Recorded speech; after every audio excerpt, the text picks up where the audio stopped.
All right, welcome back to the show. Joining us in studio, he's a top producing realtor. He's become a great friend of mine and the show. Jesse Salas joins us in studio. Had you in the field last time. We did, enjoyed it. Out there in America's finest city. Awesome, love being out there. We had to drag you in here. All right, I'm tired of talking about low inventory.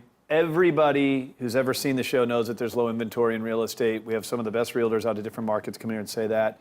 Yep. You are basically attacking this issue, which has been a, what, 3-4 year issue? Oh, yeah. I'm just tired of hearing it. I mean, Yeah. quite frankly, we hear it on mainstream media. Every real estate agent we talk to, I used to get the conversation from friends, family, hey, how's the market?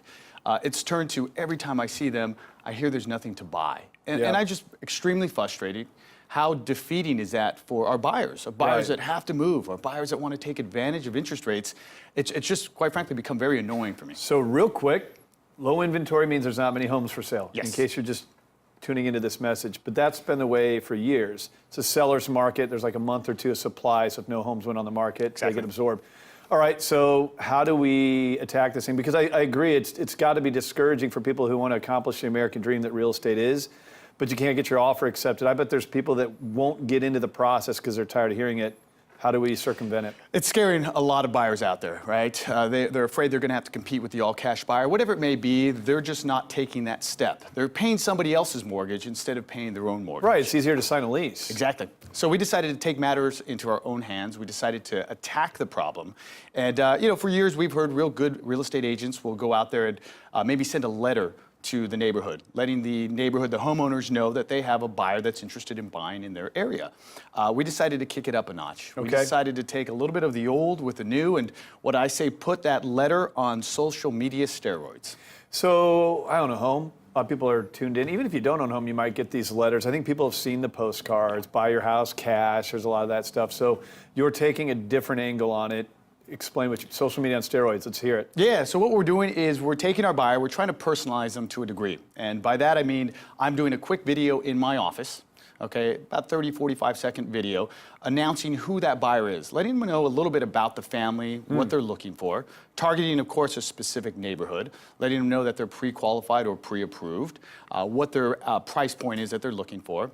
And we're taking that video and we're putting it on social media. And we've had some great success with it, some really, really good success with Facebook, which allows us to actually target specific neighborhoods, right? Facebook knows everything about us. A little scary, but we take that and we use that data to go ahead and pinpoint exactly where our buyers are looking. So it's one thing for a realtor to put a letter and just blanket an area and probably gets thrown in the trash. Of course. What you're doing is you're actually personalizing the story via video. Exactly.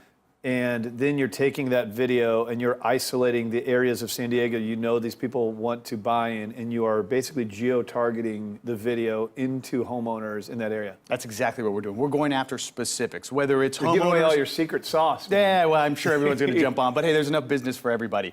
It's just been extremely successful for us, and the reality is everybody uses Facebook, right? My grandmother's on Facebook. Yep. So, I mean, whose grandmother isn't on Facebook? So that's what we're going after. Everybody loves their mobile devices. Everybody loves video. That's the big thing right now. Facebook loves video. So we're taking all three of those, pushing them together, and then allowing our buyers to have a better chance of finding the home that they're looking for. It's kind of like online eHarmony for real estate. So you're taking the front side of it, the buyer side, and you are basically going and finding a potential seller. Exactly.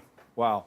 Not to mention what it does for you all, and the fact that you guys do video, which I think is so important, because there's the market, which you're an expert at, but there's also marketing, which you've obviously with this taken it to a whole different level. Let's take you to the other side. How's the seller's market right now? Seller's market's good. You can't complain on that side. You get all the offers. You get all the offers. He who has the listings is king. So to be in a position to sell right now is huge. I think people know where values are, where they've gone, and where they're headed, and they're trying to take advantage of that market. You have a couple listings going on right now? I do. I have a probably more than that, one. but identify a couple for us. I do. I got a really good one coming up this week in Serra Mesa, particularly the Birdlands area. Smart house, canyon views. This owner, whenever he does something, he does it right. Spares no expense. So we have a beautiful home, again, coming out in the Birdlands this week. What do you mean by smart home?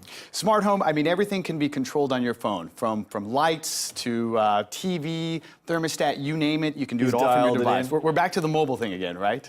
Now, a home like this, what does it typically list for? What do you expect? This one will be listed for $750,000. Okay, so if you're a first-time home buyer, that probably sounds big, but honestly, for what you're paying in rent, that's probably close if you're depending on how much money you're putting down. Or I think what now is one of the greatest opportunities, and may go away, is that move-up buyer. You have low rates, you've built equity in your home. If you can roll a strategy to get into that bigger and better home and get a lower rate than you currently have, there's a win right there. And I think that's a big one for everybody.